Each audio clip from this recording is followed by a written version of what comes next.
So when the Illuvium co-founders announced the contest for the last Illuvial, they said they didn't want to waste anyone's time watching longer videos. So if you want to see the 60-second version of this video, I'll have a link in the description down below. And I'd appreciate a like on that one. But in this video, we're going to go more in depth about the mechanics of this Illuvial and what type of deck it might fit into, along with how I came up with the idea. I really couldn't fit much into that 60-second video. My name is Najaf, and I'm a professional ranger. Like all of you, I crash landed here in Illuvium with nothing. Join me on my journey as I capture and train Illuvials as I battle my way to the top. You're watching Najaf Plays Journey Through Illuvium.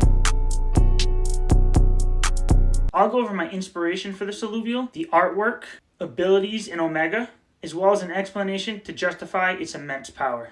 Alright, so I actually had a lot of fun making this video and designing my Illuvial for the last Illuvial challenge. So let's get right into it. So part of the challenge was choosing an animal reference that is either endangered or extinct. I came across the Long-Eared Jerboa, and you can see from this clip down here, it says they're highly threatened and receiving little to no conservation attention. Some key features about this animal is the long tail, the big ears, its ability to jump and dodge, and its habitat of living in desert areas that's sparse on vegetation. So this was the first image I threw together with some of my inspiration here. This top left, I just threw a couple of Illuvials just for some reference. When it comes to Pokemon, Mew and Mewtwo were my favorite Pokemon from the first generation, growing up as a young kid, and through all the generations after that, they continue to just be my favorite Pokemon. So I wanted to make an Illuvial using these Pokemon as inspiration for the art. And as you can see, Mew actually has very close features to a Gerboa.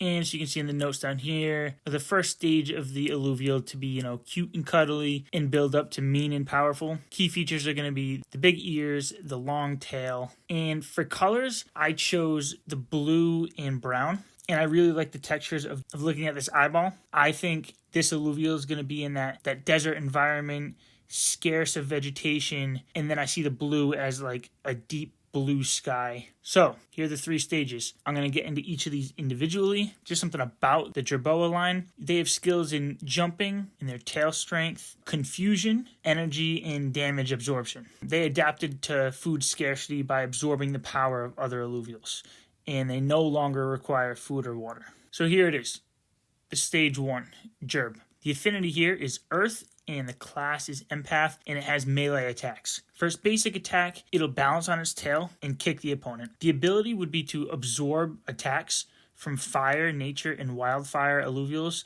speeding up its Omega Meta charge. I'm going to skip down to its Hyper ability. Hyper Omega is used by the opponent, triggers Gerb's Hyper Omega. And I'm going to get into the two Omegas right now. So for the regular Omega, Gerb is going to confuse the enemies. And for 5 seconds, the enemies will not attack Gerb and will divert their attention to other Illuvials. For its Hyper Omega, Gerb is going to jump to the middle of the field, landing with a shockwave that confuses the entire enemy team, causing them to target different opponents. So as you can see here, these two and these will all find a different Illuvial to attack. Boa.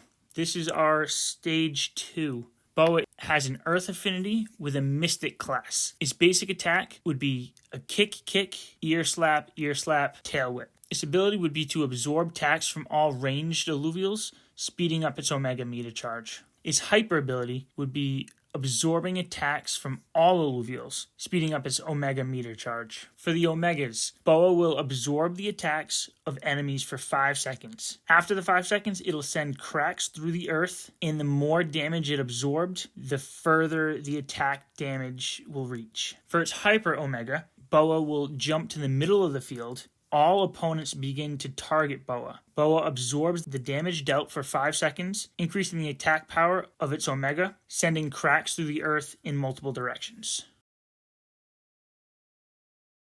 Gerboa. This is our stage 3 of the last Illuvial. He looks a little meaner than the first two. Gerboa is a dust affinity in a Mystic class, and again it has melee attacks. Its basic attack is kick, punch, tail whip. Its ability is it whips dust into the opponent's eyes every 5 seconds, causing the opponent's next basic attack to miss. So I'm thinking of its basic attack. Each of these would be a second. So it'd be kick, kick, punch, punch. The 5th second is the tail whip, which throws the sand in the opponent's eyes. Hyper ability, dust will swirl around Gerboa, dealing consistent damage to all alluvials within range. Now getting on to its omegas. Gerboa's omega is to absorb the attacks of the enemies for 5 seconds. The more attack damage absorbed, the more splash damage Gerboa will inflict on the opponents with the dust swirling around it. For Gerboa's Hyper Omega, it'll jump to the middle of the field. All opponents will begin to target Gerboa. Gerboa will absorb damage dealt for 5 seconds, increasing its attack power. Then it'll send a shockwave of dust damage across the entire field. Just some images I threw in here.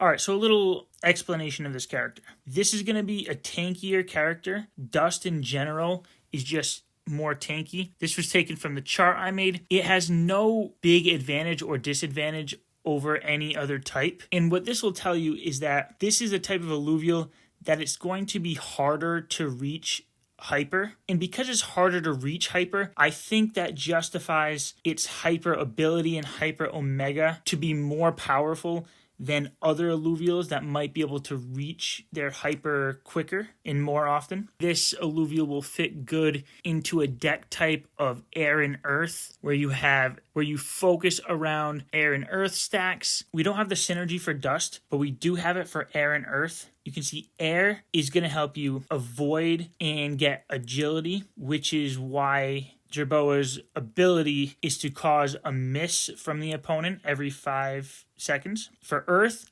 solid and dependable, and the alluvial will gain grit and resolve. That's going to make it more tanky. The Mystic side is 2 empaths put together, and it will give shield, and more stacks of it will give some extra omega power, but giving shield to the allies, absorb the attacks and energy from the opponents. This alluvial, being dust, has the air and the earth, so it's going to do best probably against a fire type deck. And this is just a final image. I will be posting this on the Discord. It goes through basically everything we've had in those slides. If you haven't seen it already, I'll have a 60-second version of this video that will be used as my official submission to the last alluvial contest. Please go like it and leave a comment. I'll also be sharing a single image with all this information on the Discord, and it would help out a lot if you went in there and left a reaction on it. But that's it for me. I hope you liked it, and thank you for joining me on my journey through Illuvium. Make sure you click that subscribe button and check out this video I've highlighted here if you haven't seen it already. I highly recommend it. I'm also on Instagram, posting more content about Illuvium, Fancy Birds, Axie Infinity, and more. So go give that a follow. You can find all these links below, including my Linktree link. If you're interested in Drip or just another way you can support the channel, then use my link to join my downline. Thanks again.